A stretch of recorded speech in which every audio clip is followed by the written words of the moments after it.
traffic collisions total within the Acton area, and that's, we had 20 from August, so we actually had one less in September.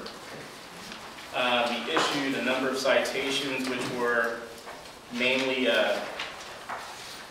speeding,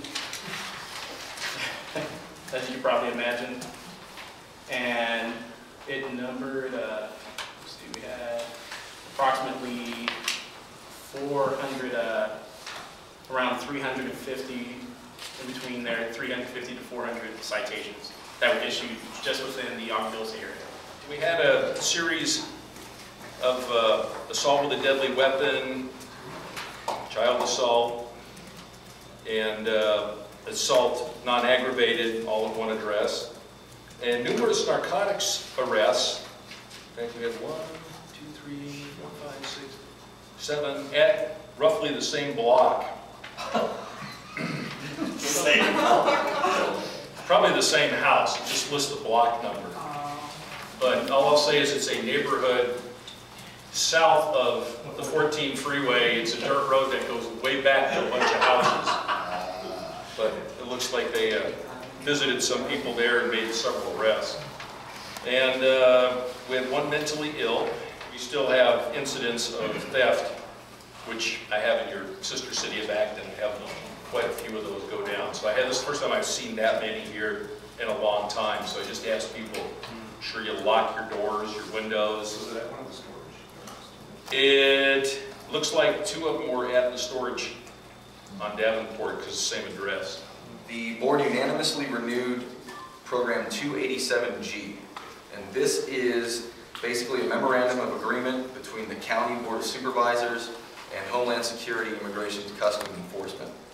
It was originally passed by the board in 2005 in a narrow margin, 3-2 vote. Since then, sorry, let me backtrack a bit. What this essentially is if you are convicted of a crime and you become incarcerated in the county jail system, you will have to go through an interview process. No matter what your background, what you look like, it doesn't matter. You're incarcerated. And if in the course of that interview, they have reason to believe that you may be here illegally, they notify ICE. Since 2005, 52,000 convicted inmates have been reviewed, and near 20,000 had ICE holds placed on them. The governor went in and line item vetoed $962.5 million in critical county health and social services, called the Blue Pen. Basically what that translates to is $365.9 million in CalWorks, General CalWorks, $256 million in CalWorks child care programs, $132.9 million in mental health services for special ed students, $80 million in child welfare services, $22 million in county health program administrative costs, and $17.7 million in alcohol and drug programs. Why this is significant is because these are almost all mandated programs by the state, and the county, in this case LA County, but other counties, municipalities throughout the state, are the ones that are charged with administering these programs. And we get a large chunk of the funding for the administration of these programs from the state. And what Governor Schwarzenegger has done here is basically wipe a lot of that out. But they'll expect a similar amount of services, which means they're looking for it to come from county coffers, which means your taxpayer dollars. In order to provide potable water for a new interpretive center, we have to comply with the Public Health Department requirements.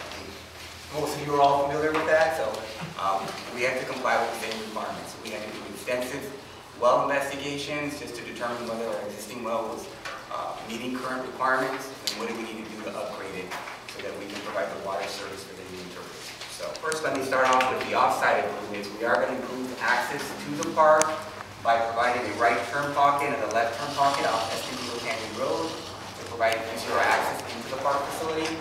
So what I mean a right turn pocket, the entrance is over here, so right turn pocket coming in from the south, and then a left turn pocket coming from, wait, that's the east, right? And the west, sorry. And a approximately 3,600 square foot facility.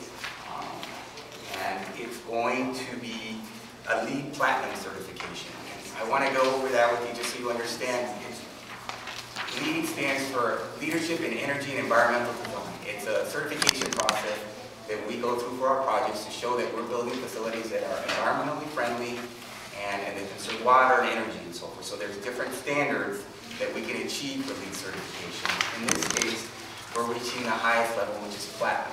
There's either certified, silver, gold, platinum. So we're going for the highest level. Here's our main entrance, which is here. Main entrance into the facility. The main space is all going to be dedicated to the exhibits. There's $500,000 going into the exhibits alone. So if that is the core of the building, that is what's going to draw the people, and that's what's going to highlight the features and so forth of the park. So the interior core area is going to be the exhibit space. That's about 1,500 square feet of the 3,600 square foot building. Classroom will have an accordion folding partition, so if they have special events and they want to open up the area, you'll be able to open it and close the partition to open up the classroom so they get a bigger area for events. That was something that Parks requested, so it gives them more flexibility with their programming.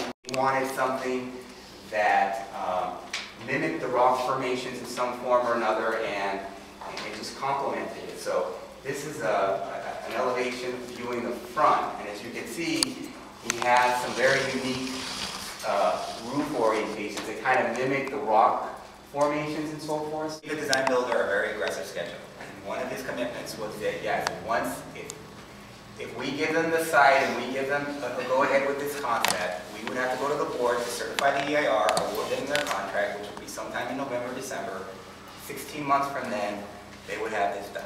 Today is October 1st, 2010, and today in Acton, here on Crown Valley and Smith Street, they're filming The Event. Is a show on NBC which will premiere this fall on NBC4.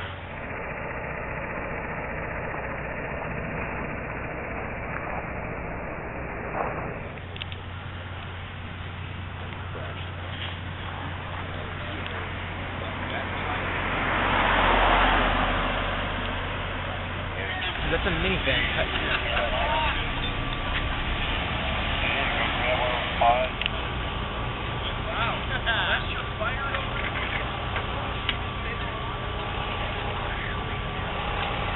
What's going on here at Crown Valley and Nickel Street? We are filming scenes from a new TV show called The Event.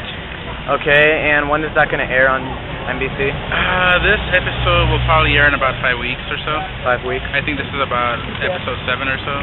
Okay, and we've heard something that you guys have been exploding cars and scenes like that. Can you tell me a little bit more about what you've been filming? I can't really tell you much about the scenes, but there were some car stunts involved today, and I think this is for episode 4, if I'm not mistaken. So. Okay, and is this your first time filming in Acton? On this TV show, yes.